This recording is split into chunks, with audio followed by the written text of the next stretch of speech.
for a treat. This morning, Brenna will be presenting for you. She's not only an amazing talent, very gifted girl, but she's very committed to her gift. And a wonderful person.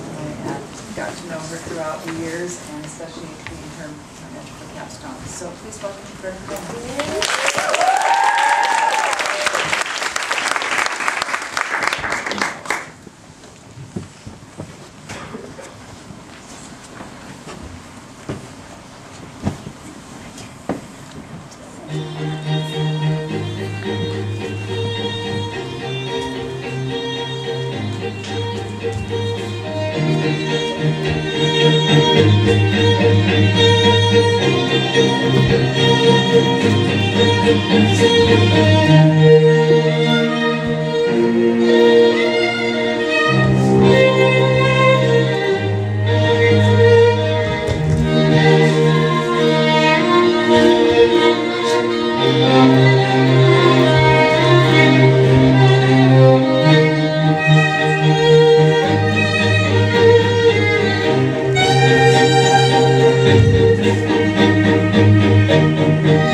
Capstone.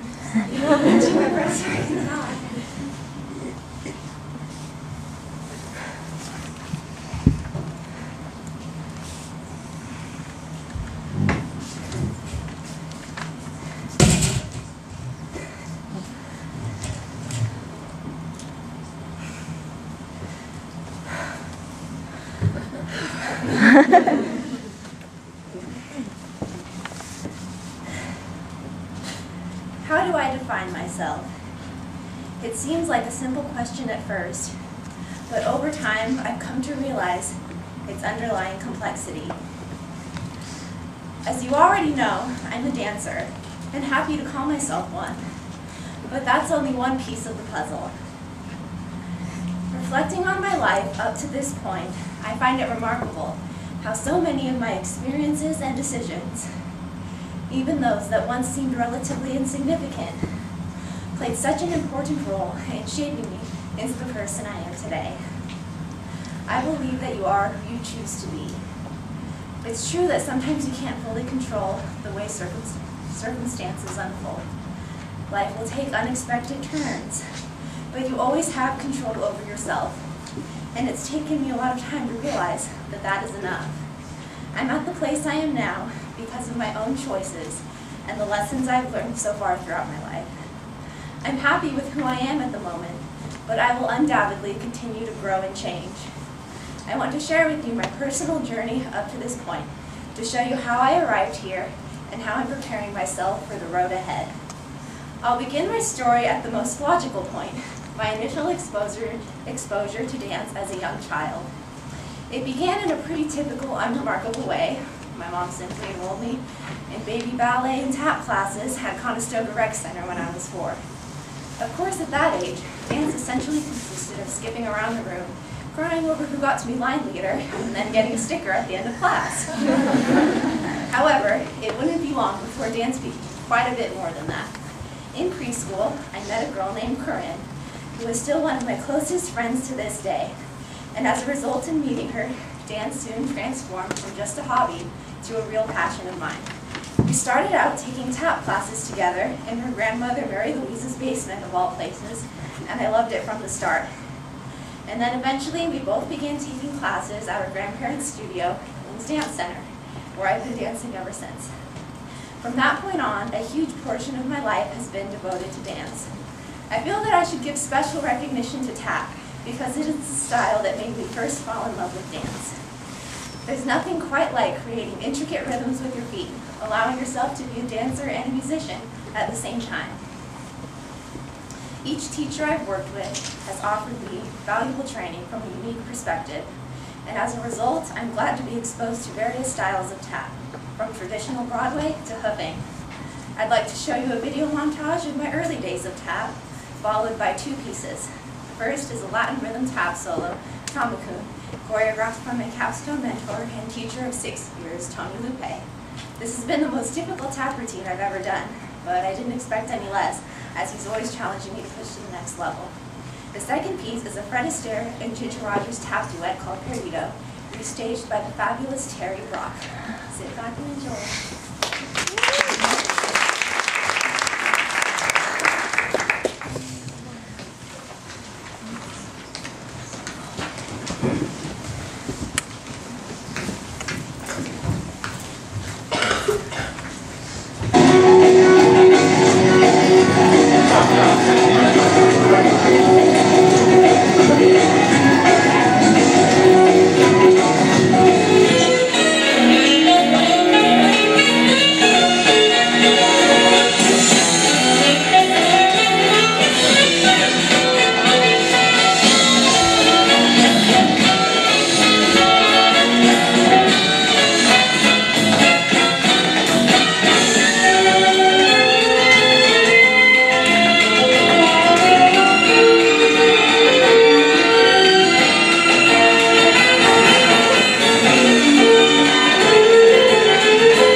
Not yet.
Worse than the other one. Who killed my sister? Who killed the Witch of the East? Was it you? No, it was an accident. I didn't mean to kill anybody. Well, my pretty, I can cause accidents too. Oh, rubbish. You have no power here. Be gone before someone drops a house on you. Very well, I'll bide my time, but just try to stay out of my way. Just try. I'll get you, my pretty, and you little dog, too. Ha, ha, ha, ha, ha.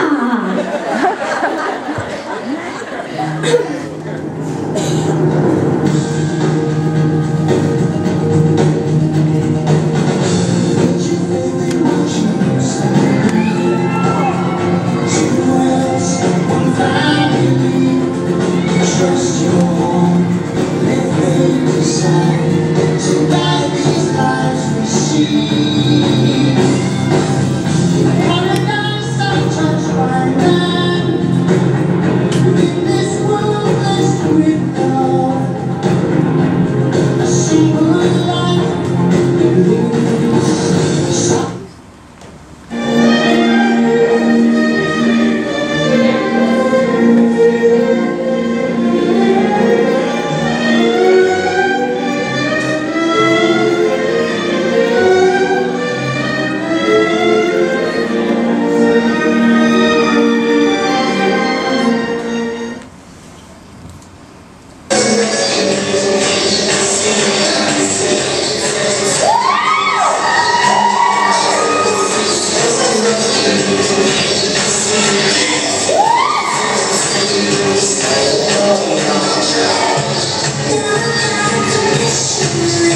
montage for 2 reasons. Number 1, is to buy myself time so that I can talk to you without panting. You all saw how that went the first time. And number 2, to show you how I gradually expanded my dance education. Once I began attending Billings Dance Center, I added more classes to my schedule each year so that by age 10 I was studying tap, jazz, ballet, hip-hop, contemporary, acrobatics, and musical theater on a weekly basis. You could say that dance was dominating my life by that point, but I was perfectly all right with that. I loved having variety in my dance training because each genre presented a unique set of challenges and ways for me to express myself. My favorite part of all was performing. There's nothing quite like the exhilarating feeling of giving everything you have during a show. It's like sharing a piece of yourself with each member of the audience. To put it simply, I feel most alive when I'm dancing. Elementary school through middle school was a period of my life that can basically be summarized by the following. Wake up, go to school, go to the dance studio, go home, do homework, go to bed, and repeat. Once a week I also had a piano lesson, which I still do now. It was a very consistent routine, one that you might expect to get boring after a while, but that wasn't the case for me. I didn't find it monotonous doing the same thing week to week because I was doing what I enjoyed, and frankly, I didn't know any different. Maybe this is part of the reason why I became a person who doesn't easily welcome change in their life. I began to realize this when middle school was about to come to an end. At that time, I hadn't even begun to consider the idea of attending an option school instead of my regular neighborhood school, Southridge. So it really took me by surprise when my mom asked me if I'd be interested in applying to the Arts and Communications Magnet Academy, where I would have the opportunity to study dance as part of my high school curriculum. As much as I loved dance, this idea did not appeal to me at all. In my mind, school and dance were 2 different worlds, so why mess with the system and mix them together? I told my mom that I wanted a regular high school experience, as a lot of people say, and that I didn't think I would fit in at a school with a bunch of artsy people anyway. Looking back on that, I realized that my closed-mindedness was really just due to fear of change. What would be the point of dancing at a new place when I was already so comfortable at my dance studio?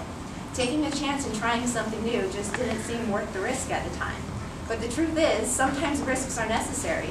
You never know what kind of opportunities they'll lead to. One particular event completely changed my stubborn attitude and helped me realize that I really should give ACMA a try. One of my friends from Billings Dance Center, Katie Barron, was a freshman at ACMA at the time. Being a member of the school's pre-professional company, Dance West, she invited me to attend their annual spring concert. I went to the show, and from beginning to end, I was blown away. Not only was I impressed by the company's professionalism, but also by how engaging and versatile the performers were. Not long after the concert ended, I told my mom that I wanted to apply to ACMA and audition for Dance West, which would soon prove to be one of the best decisions I've ever made. To my surprise, I was accepted to ACMA through the lottery system, and naturally I was relieved I didn't have to worry about second consideration. I had gotten into the school, and now the only thing I had to do was not blow the Dance West audition. I felt incredibly nervous because it would be the first time any of the teachers at ACMA saw me dance, and of course I wanted to make a good first impression. I remember being the very last person to show up at the audition, and after Felice checked me in as number 44, I stepped into Portable 7 for the first time. All the other dancers were already standing at the bar in ballet attire, and to my dismay, most of them were wearing pointe shoes. At that time, I barely had enough experience to take class on pointe, but despite my fear of falling on my butt and making a fool of myself, I put my pointe shoes on and hoped for the best. Luckily, I survived the ballet portion of the audition with only a couple of embarrassing moments. During a pirouette combination across the floor, I completely lost my balance and stumbled several feet, knocking right into Les Watanabe sitting beside me. It was quite the opposite of graceful, but hey, at least I was making my presence known. I also had my first encounter with Jason Davis, which foreshadowed many ballet classes to come. He was walking around the room giving his usual corrections during bar, and paused when he got to me. Thinking I must be doing a million things wrong, I immediately tensed up in fear. But all Jason said was, "Hey, you know you can breathe, right?" And so I exhaled, marveling at how much easier dancing is when you remember what your lungs are for. I still struggle with that now. To this day, I find it quite ironic that my last name is Calmer, and one of the primary corrections I receive in ballet is that I need to be calmer. The modern and tap portions of the audition went significantly smoother, but in the end I still didn't feel satisfied with my overall performance. Given my often over-the-top perfectionist attitude, this was not surprising.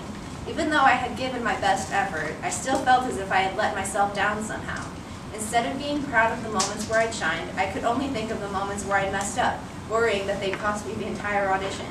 Of course, I was just worrying for no reason, but it was in my nature. If I had been thinking rationally, I would have realized that stressing over the outcome of an audition served no purpose whatsoever. I'd done my best, and that's all I could have asked myself. The rest was out of my hands.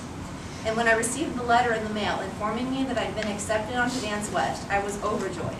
When it came right down to it, the teachers didn't care that I'd had my off moments during the audition. They weren't looking for perfection because that doesn't exist. They were looking for potential, drive, and passion, the qualities that truly matter. It didn't take long for me to realize I'd made the right decision deciding to come to ACMA. After my first day there, my former idea that school and dance should not mix was completely gone. I mean, how cool was it to have all my academic classes finished by lunchtime and then get to do my favorite thing the rest of the day?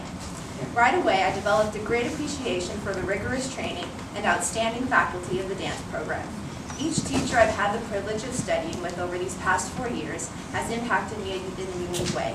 For example, Jelaine Stites taught me the importance of accuracy and precision, and how paying close attention to details can make all the difference in dance. Jason Davis showed me that ballet isn't the rigid, constricted dance genre I previously thought it was. Learning to be more fluid and expressive with the movement has led me to genuinely enjoy doing ballet, when in the past I had simply tolerated it. Terry Brock reaffirmed my love of tap and showed me the importance of quality over quantity. When you get right down to it, it doesn't matter how many tricks to do if you don't have stage presence and style. Shannon showed me that the only way people will want to watch you dance is if you are fully invested in what you're doing, body, mind, and heart. Junior year, one of my teachers at Billings, Pamela Allen, choreographed a contemporary solo for me to enter in dance competitions. I've never been a huge fan of dance competitions, but I usually try to look at them as another performance opportunity, rather than stressing about how I stack up against other dancers. One of my biggest challenges has been learning to project emotion when I dance, especially since I'm generally withdrawn about showing others how I feel. I found that I was so wrapped up in being technically precise and nailing every trick in the dance that I wasn't really connecting emotionally with the piece. The piece was called Lost Soul, and I was supposed to portray someone feeling lost and helpless in the world, but my performance was not believable. However, one day at a competition, Pam had an idea to help me fix that. As we were standing backstage right before I was about to perform my piece, she told me stories about the hardships of the Holocaust. Since I was struggling to identify with the piece personally, she decided to give me another story and character to embody. And boy, did it work. Later I realized that that's the beauty of dance. It can allow you to briefly be someone other than yourself. You can escape from reality, take on another character, and lose yourself in an entirely different world. Well, this is exactly what I experienced, perhaps for the first time. I was practically in tears before I even walked on stage, and throughout the entire piece, I performed with more emotion than I'd ever had. As a result, I unintentionally sacrificed a great deal of technique. I was hopping and stumbling all over the place. Of course, I was upset about that, but Pam didn't care at all. She told me that I'd reached a new milestone as a dancer. I had danced with more feeling than she had ever seen from me. I was so emotionally invested in the piece that I'd lost my body control, but that was just a necessary part of the learning process. I was no longer just going through steps.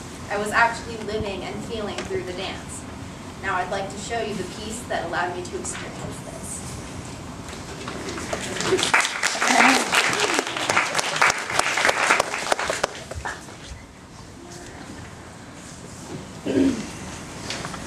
I have seen what a man can do when the evil lives inside of you. Many are the weak and the strong are few, but with the water we'll start anew. Want to take me down to the levee, take me down to the stream, take me down to the water. We're gonna wash our souls clean. Take me down to the river, take me down to the lake.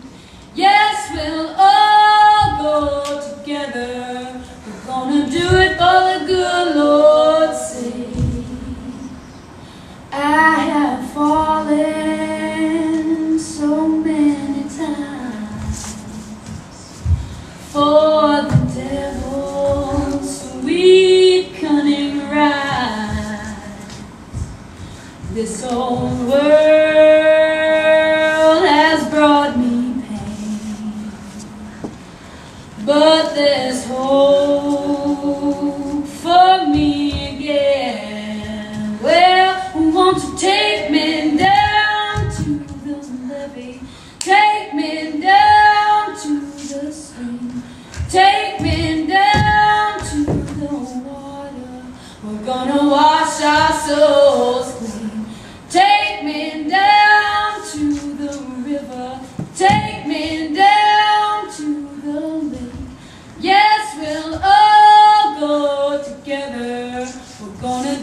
Dance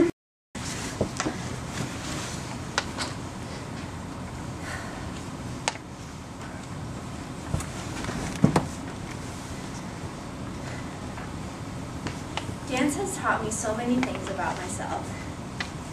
And I found that even my good qualities are often accompanied with drawbacks. For example, I'm a very hard worker, and I try my best to excel in everything I do. My weaknesses are my greatest source of motivation to make progress. But on the downside, sometimes I can be overly critical of myself, to the point where it is more self-destructive than helpful. When I feel that I've failed to meet my own expectations, I can beat myself up mentally, which is very counterproductive. It's kind of like messing up a combination in dance. If you let the immediate frustration get the best of you, you'll probably forget the next step, and then curse yourself for messing up again. Then before you know it, you've lost all hope of redeeming yourself, and you're standing there like a deer in the headlights with absolutely no idea what's going on, because you're too distracted being angry at yourself. The best thing you can do when you make a mistake is acknowledge it and learn from it, then brush it off and move forward. I'm my own worst critic, and sometimes I need to remember that as long as I'm putting my best foot forward, I can't be too hard on myself. After all, I'm only human. One of my greatest learning experiences in dance happened just this year. Back in September, I decided I wanted to choreograph a piece to submit to the National High School Dance Festival. I didn't have too much experience choreographing, but I had a piece of music I loved, so I figured I might as well give it a shot and see what happens. Since it was my first time choreographing a group piece, naturally the process turned out to be much more complex than I'd initially envisioned. I learned that there's so much you have to consider when creating a piece besides just choreography. There's style, theme, mood, staging, lighting, costumes, and how to make it all come together harmoniously. As expected, there were a few bumps along the way, but in the end I was happy with the final product. It was a jazzy contemporary trio entitled Unshackled, inspired by the concept of learning to let go of things in life that are controlling you in a negative way. After submitting a video of the piece, I was eager to find out if it had been accepted to the festival. I tried to mentally prepare myself for the possibility it would be rejected, but deep down I really hoped that wouldn't be the case. Nothing would be more exciting than the opportunity to present my own choreography on the festival stage, where so many talented dancers and choreographers could see. But unfortunately, the final decision was not in my favor. My piece was not selected to be performed at the festival. Upon hearing this news, I was devastated. Honestly, I was pretty surprised by how strongly I reacted, because I tend to be reluctant to let other people see when I'm upset. Essentially, I spent that whole day feeling sorry for myself. And it really shouldn't have been such a big deal, since rejection is just a part of life. But it hit me pretty hard. It bothered me that I couldn't know the reasons why it was rejected, and there was nothing I could do to change the outcome. I guess sometimes I have trouble accepting when a situation is just out of my control. I kept thinking up scenarios like, oh, maybe if I'd done this instead of that, things would have turned out differently. I failed to see that this was irrelevant. There's a quote that says, worry is a total waste of time. It doesn't change anything. All it does is steal your joy and keeps you very busy doing nothing. This couldn't be a more accurate statement. Choreographing the piece had been such a valuable learning process, so why spend time dwelling on the opinion of one group of people? If I couldn't handle hearing the word no, then that would be a serious problem down the road. It's okay to be disappointed when things don't turn out how you'd like, but you can't let it stop you from doing what you love. This year I also had the opportunity to take a choreography class at Billings Dance Center, taught by my mentor, Loupe. He showed us new ways to find inspiration, whether it's music, a story, or even just a picture.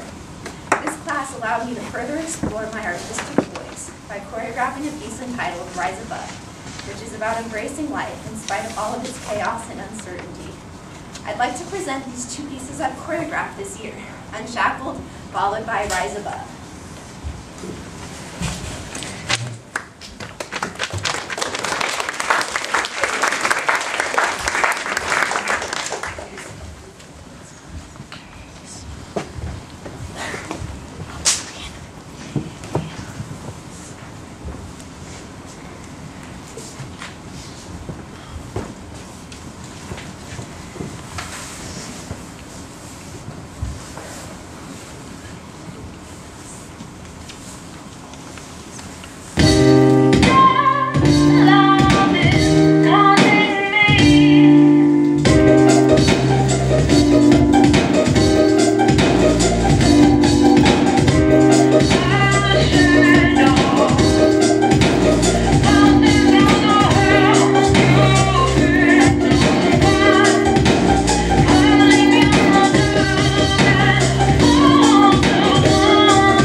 stop. You'll find a way to win on me. What you got is not on me.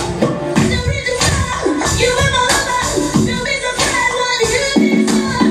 Don't be a song. Give a look out. We better watch out. Don't read the song. You will know about. Don't be surprised when you hear this song. Don't be a song. Give a look out. We better watch out.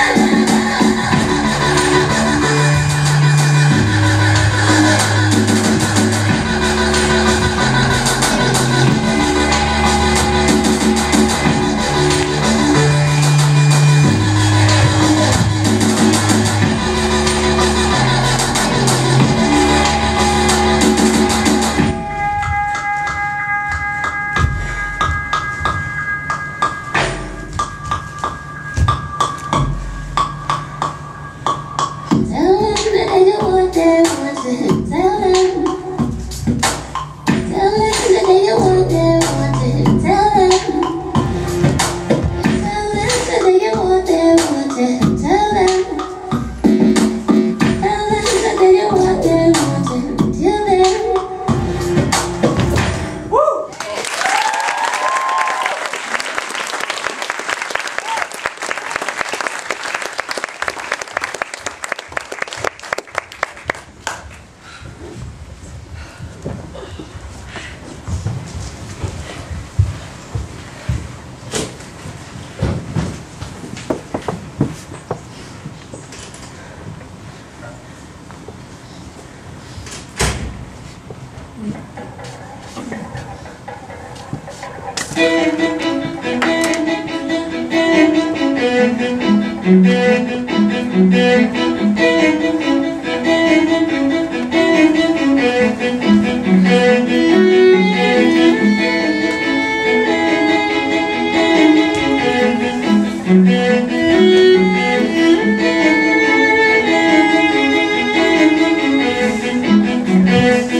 talk about that thing called college. For the longest time, I've known that I want to pursue dance in college. After all, I can't imagine my life without dance. However, I've also known for quite some time that dance isn't the only thing I want to continue studying after high school. I'm also quite a math geek. This year I took a math class online, not because I needed the credits, but simply because I thought I would enjoy doing it in my spare time. It was easy for me to realize that I'd be happiest at a college that would allow me to study dance and mathematics, my artistic and academic interests. But somewhere along the way, I began losing sight of this. Instead of focusing on what college would be the best fit for me, I started getting wrapped up in the prestige and reputation of certain schools. I wasn't thinking about what would make me happy, but about what would make me look good to other people. I started feeling bad for not applying to prestigious schools like Juilliard or Stanford. The most selective dance program I auditioned for was Pace University in New York. And when I didn't get in, I was extremely disappointed. Not because I had my heart set on that school, but because I thought it would be an impressive dance program to get into.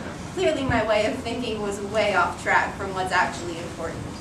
I recently came across an article written by a college counselor that I wish I'd read long ago.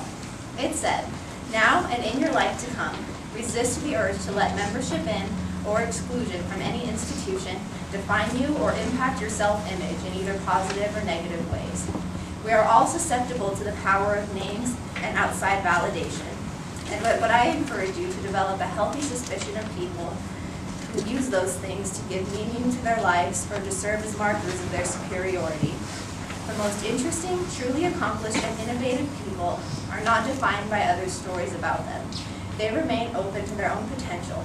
Importantly, they don't take anyone else's opinion or themselves too seriously. Try to be like that. Let your way of being in the world, your actions, your accountability, and your relationships be the things that meaningfully describe you and which shape your possibilities for the future." Luckily, I realized this before it was too late.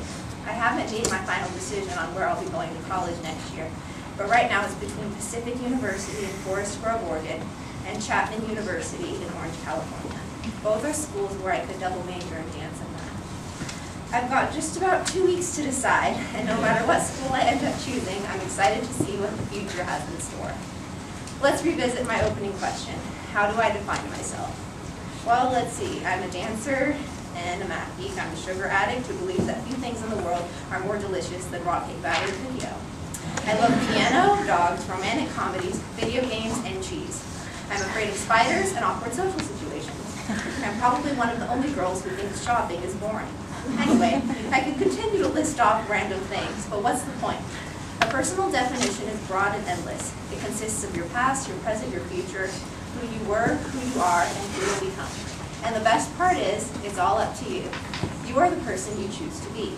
I'm happy with who I am today, and I'm incredibly thankful for everyone who has been there for me along the way, especially my family.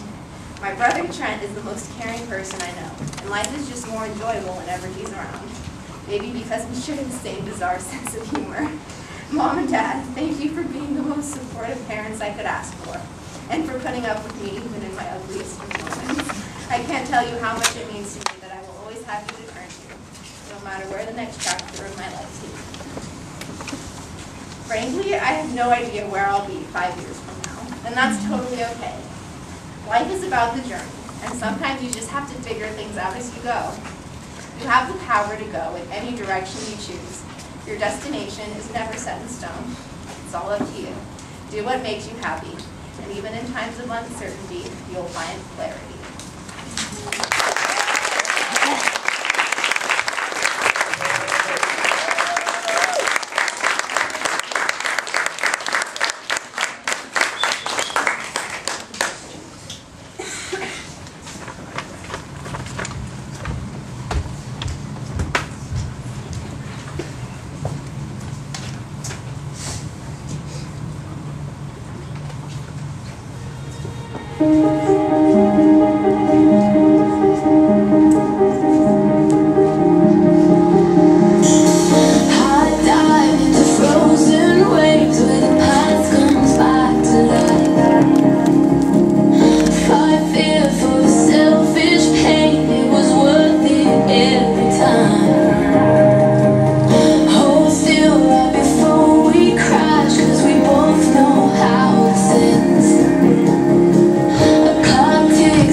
Estelle all in one session.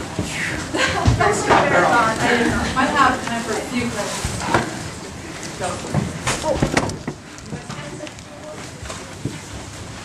Yes. What's your favorite acro trick? What? What's your favorite acro trick? I guess a side aerial. Just because I like jumping and you get to jump really high when you do it. Yes. Well, since you said you're a math geek, what are you planning to use your math skills for? I've considered teaching or tutoring, and the class I'm taking right now online is AP Statistics.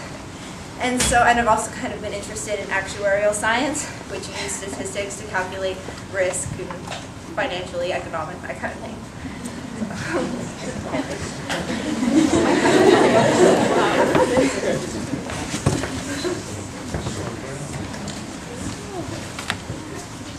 Yeah. What drives you to dance? What drives you? Why do you do it? It just, nothing gives me a feeling that's even comparable to what I get when I dance. It allows me to challenge myself, because in dance there's always somewhere further you can go. Even if you think that you've reached your maximum, you can always take it up to the next level. And I just think that's just so fun. Just always new things that you can learn. Really, the math that you have doesn't surprise me, because the kinds of things that Brenna does are very accurate. You have to be very accurate to do the athletic and gymnastic things that she does. Like you said, your challenge is to do the emotional thing.